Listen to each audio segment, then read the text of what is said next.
Il existe des mandats évidents dans les Écritures. Enseigner et prêcher la parole, adorer et glorifier Dieu, et accomplir la mission de répandre l'Évangile.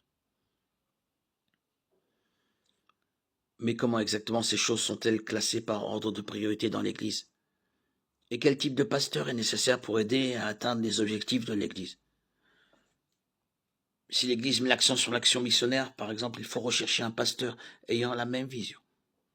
Si l'Église se sent particulièrement appelée à s'occuper des enfants, des pauvres, des personnes âgées ou des populations immigrées locales, le leader potentiel doit avoir un cœur pour ces ministères. Des scissions d'église se sont produites lorsque le pasteur et les dirigeants avaient des visions différentes de leur appel, ce qui peut être évité dès le départ par une vision claire et réfléchie du rôle de l'Église dans la communauté et dans le monde. Avant toute tentative de remplacer un pasteur, les responsables doivent analyser objectivement les raisons de son départ.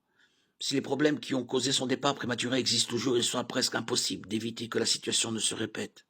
Par exemple, s'il existe un problème de péché dans la congrégation qui n'a jamais été traité efficacement, il faut le résoudre avant d'appeler un autre homme dans l'Église. L'apôtre Paul a eu affaire à un groupe de personnes extraordinairement pécheresses dans l'Église de Corinthe, qui étaient continuellement divisées et en proie à des conflits.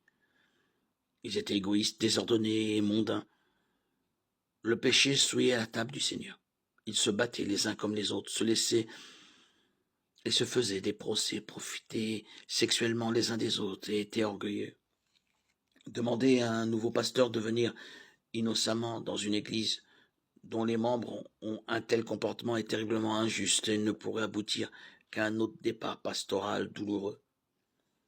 Il appartient aux dirigeants de l'Église d'instituer la discipline de Matthieu 18, de préférence avant l'arrivée du nouveau pasteur ou peu après, pour autant qu'il soit pleinement conscient de la situation où il se trouve.